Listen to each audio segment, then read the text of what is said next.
భీమిలి నియోజకవర్గంలో ఎంపీ అభ్యర్థి బొజ్జ ఝాన్సీ ఎమ్మెల్యే అభ్యర్థి అవంతి శ్రీనివాసరావుతో కలిసి విస్తృత పర్యటన చేపట్టారు. అడుగడుగునా వారికి ప్రజలు నీరాజనాలు పలికారు. ఈ సందర్భంగా బొజ్జ ఝాన్సీ మాట్లాడుతూ ఎక్కడికి వెళ్లినా ప్రజలు సీఎం జగన్మోహన్ రెడ్డికి అండగా ఉంటామని చెప్పడం చాలా ఆనందం కలిగిస్తుందని అన్నారు.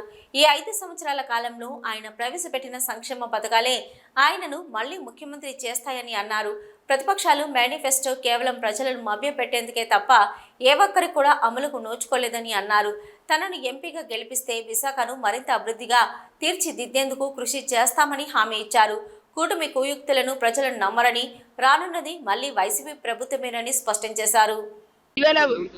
ప్రభుత్వం అంతా ప్రజల ముందుకే వచ్చి ప్రభుత్వం నిలబడి సేవలు చేస్తుందని రానున్న రోజుల్లో ఏదైతే మేనిఫెస్టోలు ప్రధానంగా ఈ రోజు పరిపాలన రాజధాని ఇస్తామని చెప్పని ఉందో దానికి వీళ్ళందరూ కూడా సుముఖత చూపిస్తూ దానికి ఈ రోజు మన భావితరాలు భవిష్యత్తు బాగుండాలంటే ఖచ్చితంగా ఈ రోజు పరిపాలన రాజధాని రావాలి. దానికి మద్దతు ఇచ్చిన జగన్మోహన్ రెడ్డి గారికి మేమందరం అండగా ఉంటామని వారు కూడా చెప్పడం, మేము కూడా వాటి గురించి తెలియజేయడం, ఈ రోజు ప్రజలకు ఏం చెప్పారో ఆ చెప్పిన ప్రతి పాయింట్ కూడా ఈ రోజు తీసుకొని వెళ్ళి చెప్పడమే. ఈ రోజు ప్రతిపక్షం గతంలోనే చేయలేని పుట్టదాఖలు చేసిన దాన్ని సూపర్ 6 కానీ షణ్ముఖ వ్యూహం కానీ ఏవి తీసుకొచ్చినా ప్రజల్ని మభ్యపెట్టడానికే కానీ ఆ వార్తల్లో తీసుకురావని కానీ ప్రజలే ఈ రోజు తెలుసుకున్న పరిస్థితులు.